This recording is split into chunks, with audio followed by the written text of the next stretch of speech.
We're live. Fitness Business University podcast. This is Tom Langton. I'm here with Vince Gabriel. Hello, Vince. Hey, you just look at the camera. I know that I was talking to you. Very special podcast today. You are a multiple-time author, so we're releasing your brand new book. It is called The Ultimate Sales Guide for Your Gym. No, it's all called The Ultimate Guide to Sales for Your Gym. The Ultimate Guide to Sales for Your Gym, written by the one and only Vince Gabriel. So we're just going to dive into this book real quick, talk a little bit about it. First of all, this is the second in a series of books that you have. What's the first one? So the first one is The Ultimate Guide to Marketing Your Gym. Thanks, Murph. Ultimate Guide to Marketing Your Gym. So I'm putting together a series of books. I don't know how many I'm going to do. I can keep rolling. I'm writing right now the third one, which is The Ultimate Guide. I'm blanking on the exact title, but The Ultimate Guide to Building an Extraordinary Team or something like that. So all about building a team.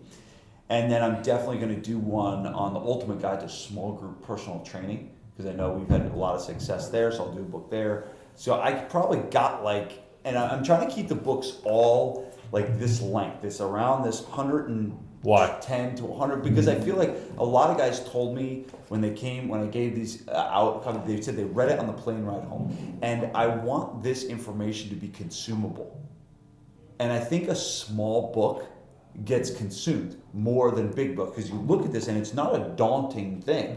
But there are tons and tons in both of these books, tons and tons of actionable steps and things you can do and mindsets you need to attain that can make your business better. Versus if I give one book that's 2,000 pages, nothing against really long books, but I just feel like it's one subject, it's one part of your business that's you can really learn a lot about in a couple hours after reading this. So I'm going to be bringing a lot of these soon. I'm planning to write a minimum of 2 this year.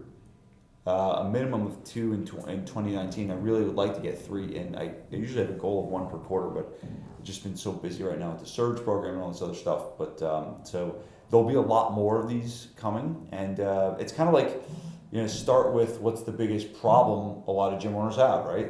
A lot of the biggest problems gym owners have is your lead flow. Right. Because your lead flow is not. So that's why I started with, the Ultimate Guide to Marketing Your Gym, and then all of a sudden, what's the second biggest problem? We're not making money. Right. So the first thing that I noticed on this is not your name, but the name below yours.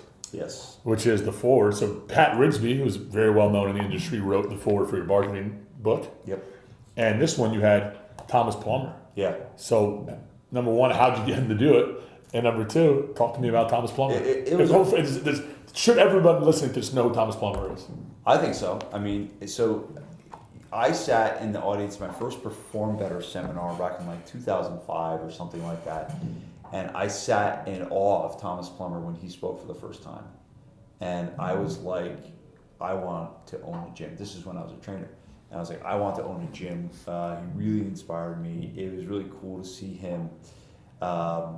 He had his he used to travel with this big posse. He had a lot of people following. And right after his talk, I went and I bought one of his books. And he used to have these big, large books.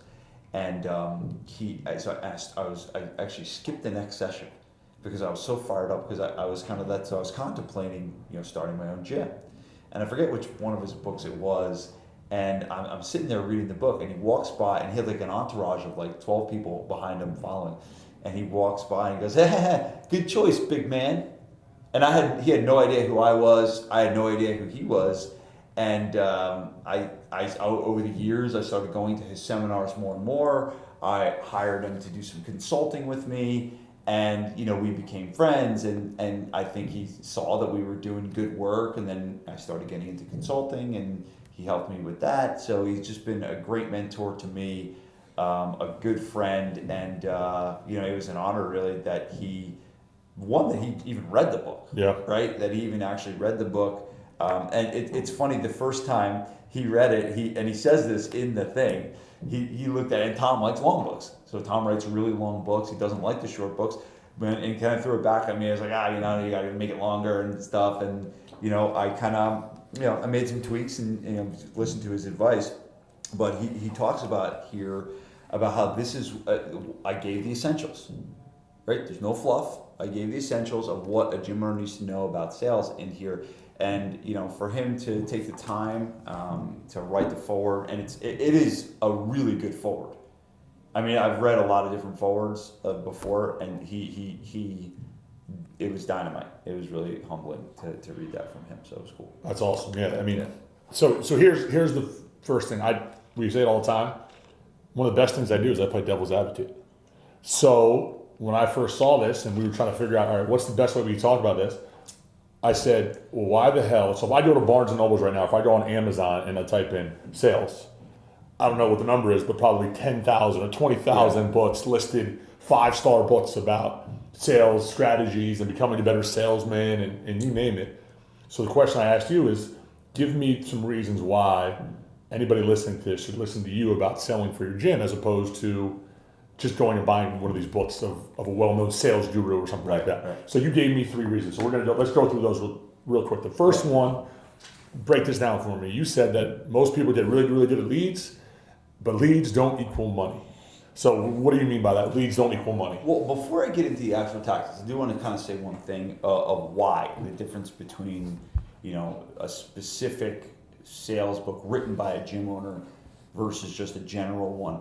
And I have had the busiest year of my life, the absolute busiest year of my life in terms of I've done tons of speaking, I've written 2 books, like it's just been nuts. And, the mastermind has gone from 0 to 40 members in a very, very short amount of time. So, and a lot of people are asking me like, why are you growing so quickly? Why are things kind of taking off like this? And I am one of the few in the fitness industry that has a gym that's still running today. And I'm also able to have time to be a consultant. And I think a lot of consultants out there, they're all really good, but a lot of them don't have a gym that runs. They've either sold it, they've either kind of moved on, they never owned one before. And I think that the difference between my perspective on sales is that I have sat down with thousands and thousands of people.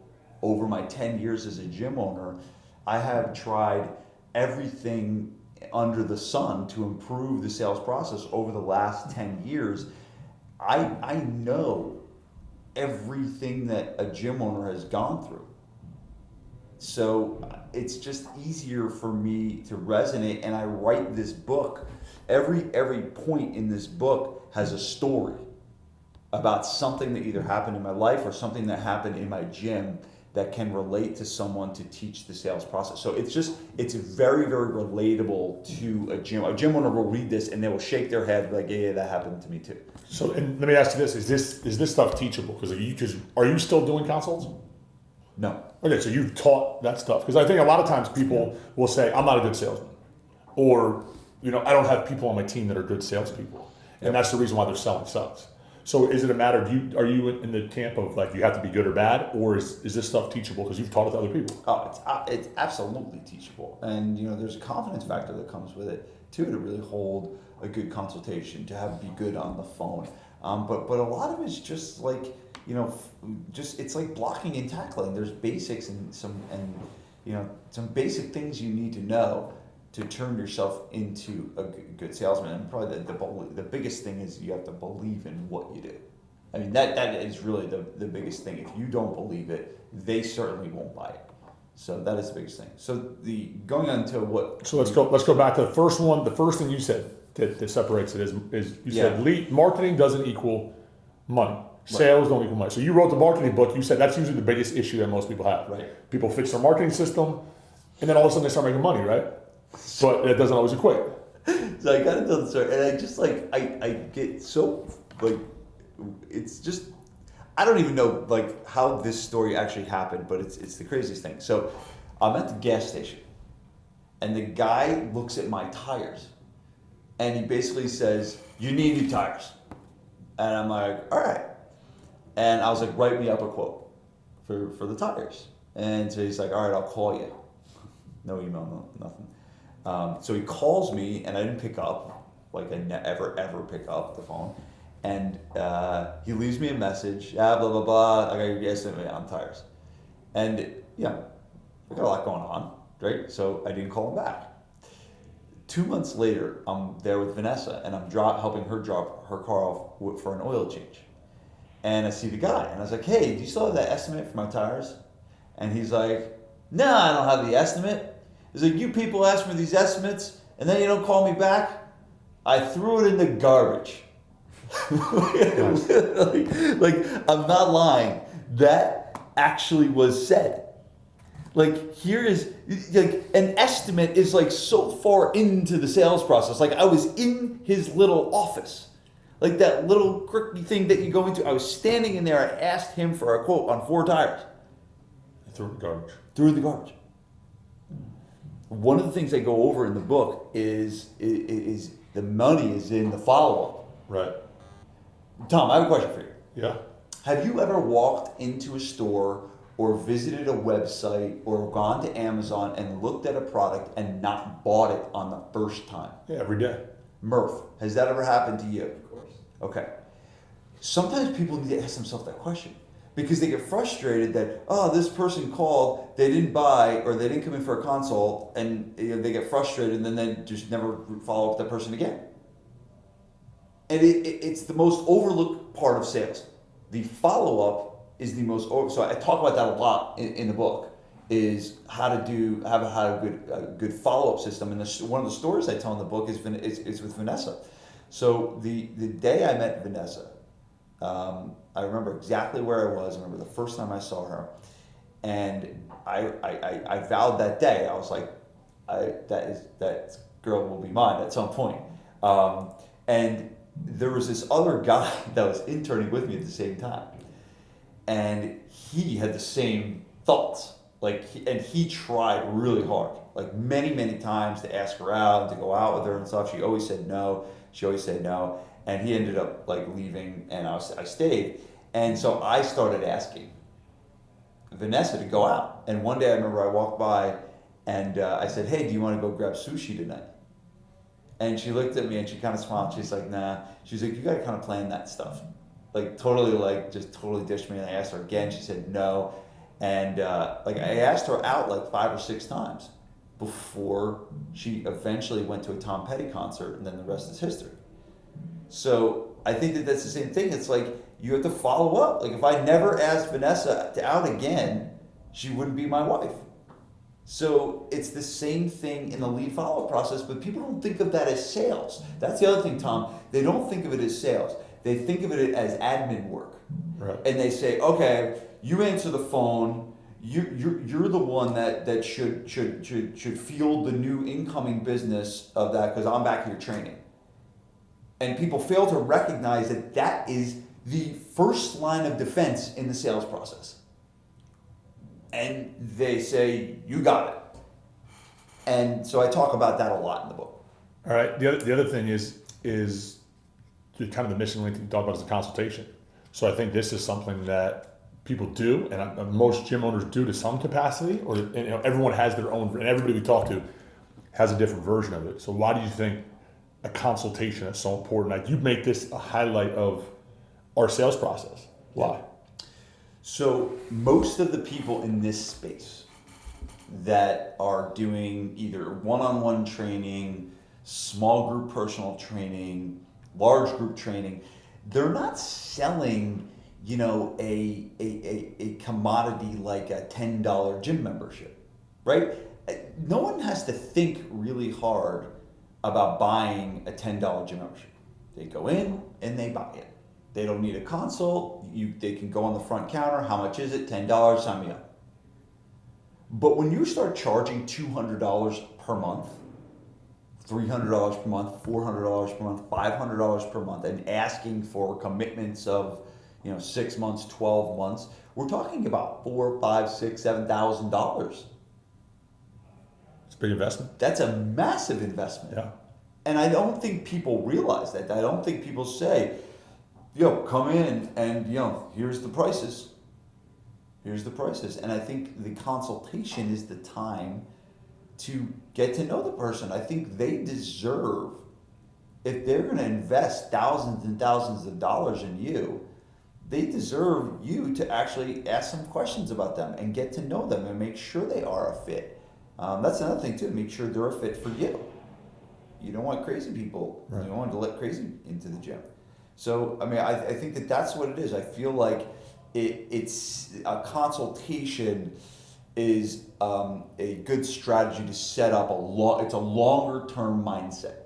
So you're thinking about setting up a long-term relationship, and I think that when you run a consultation well, you make it about them, about what they want to accomplish, you connect it back to what's most important to them, you give them a plan for success. I think that can kind of set everything up for a really good relationship moving forward. That's why I like the consultation. The last one we're going to talk about is people flooding their gym with leads, because I think in our industry, there's all these gurus out there that are marketing gurus, right? Yeah. That will bring in, whether it's Facebook leads or referral leads, whatever it is, but then that's where the process stops. So it's like this is something you kind of saw a hole in our industry, because this is not something a lot of people are talking about. So I hear this a lot, and it's these guys do these like Facebook marketing campaigns, and there's like specific ones that they do.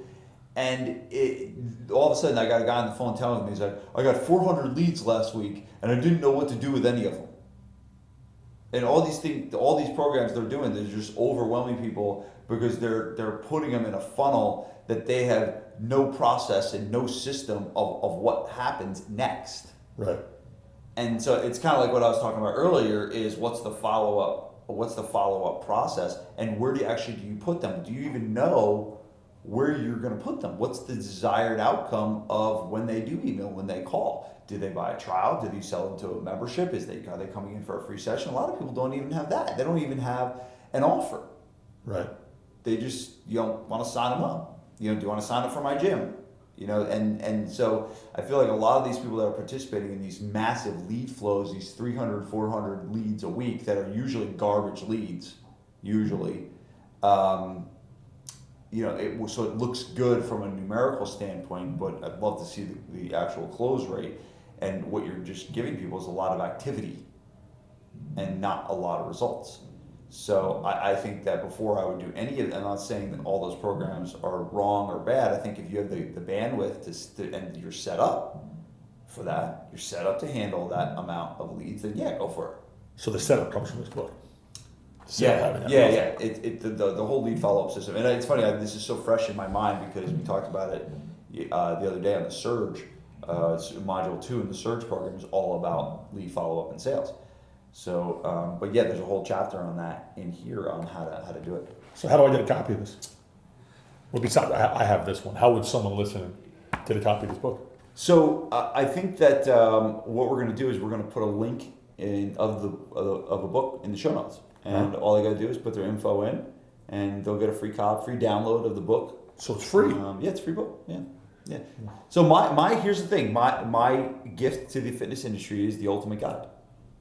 That's kind of what I'm doing. I'm giving out the ultimate guides, and that's my gift back to the industry is I've given out the marketing book, and a lot of people have gotten value. I've given out the sales book, and I feel like it's going to help transform a lot of businesses. So free download, just go and you get the PDF version of this? Yeah, it's PDF, and the cool thing is too, there's all throughout the book there are tools and resources.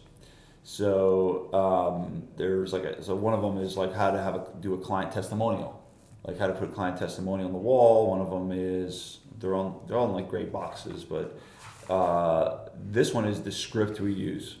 It's in the book. Yeah, and there's a website that they did just go to, but should be good. So I think we're going to wrap on that. Go to click the link in the show notes, download the free book, The Ultimate Guide to Sales for Your Gym by Vince Gabriel, forward by Thomas Plummer. Anything else? No. Murph, you got anything? That's good. Murph's good. We're wrapping it. Thanks for listening, guys.